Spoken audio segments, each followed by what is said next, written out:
चुके हैं। मैं बस 2 मिनट आपसे बात करना चाहता हूं और तमाम मेरे ऑटो वाले भाइयों से चाहता हूं कि आप लोग गौर से सुने।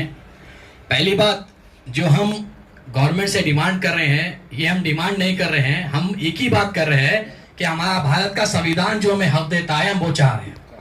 एक तरफ राहुल गांधी गली गली फिरकर संविधान की बात कर रहे हैं और दूसरी तरफ तेलंगाना में ही संविधान को बर्खास्त करने की कोशिश रेवंत रेड्डी जी से कर रहे हैं। जिस तरीके से संविधान में, चाहे वो ऑटो रिक्शा ड्राइवर रहने दो, चाहे वो लारी ड्राइवर रहने दो, चाहे वो आरटीसी बस ड्राइवर रहने दो, हर किसी के लिए एक एक्ट बनाया गया है, उसे कहते हैं मोटर व्हीकल एक्ट। वो एक्ट में सेक्शन 39 में क्लियरली मेंशन किया गया है कि कोई भी व्हाइट कलर की प्लेट, जो व्हाइट प्लेट जो प्राइवेट व्हीकल्स होती है, वो व्हाइट प्लेट से कोई भी ना टैक्सी चला सकता है, ना जोमैटो डाल सकता है, ना ही ओला उबर में लगा सकता है।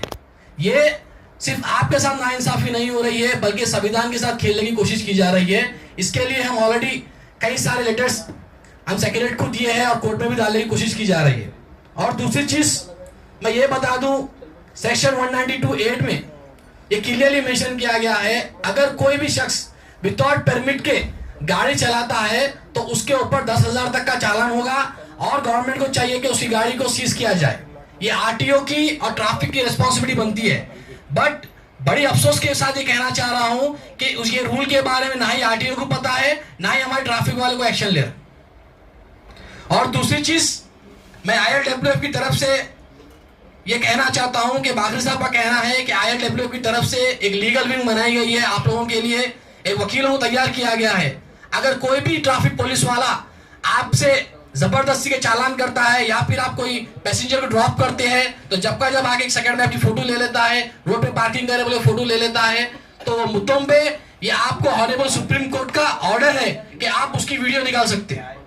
कोई भी पुलिस वाला आपको वीडियो निकालने से नहीं रोक सकता, चाहे वो कमिश्नर रहो, चाहे वो IPS ऑफिसर हो, चाहे वो DGP हो। और दूसरी बात, अगर आप लोगों में से कोई भी हमारे ILWF के ड्राइवर भाई बंधु के साथ गलत चालान कर रहे हैं, पुलिस वाले या ट्रैफिक कर रहे हैं, तो आप बोल सकते हैं कि क्लियरली स्पॉट पे आपको पैसे भरने की जरूरत नहीं है।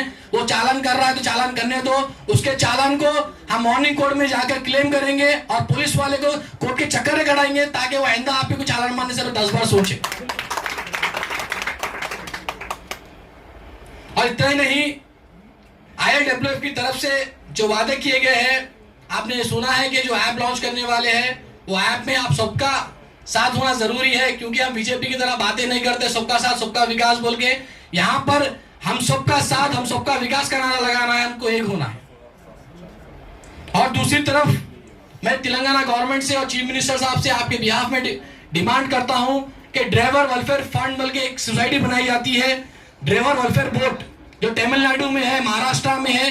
वहां पर हर ऑटो वाले को इंश्योरेंस मिलता है, ऑटो वालों के बच्चों के लिए पढ़ाई के पैसे मिलते हैं। अगर ऑटो वाले का एक्सीडेंट डेथ हो गया तो उसको 10 लाख रुपए तक मिलते हैं। बट तेलंगाना में अप्रूवल नहीं है, तेलंगाना में कुछ नहीं हो रहा है। और डिस्ट्रिक्ट ऑटोस को जो बैन करने की बात चल रही है, वो तो बंद होना ही है, क्योंकि ये संविधान के खिलाफ है। मैं इसलिए अपनी बात खत्म करता हूं। जय हिंद, जय भारत।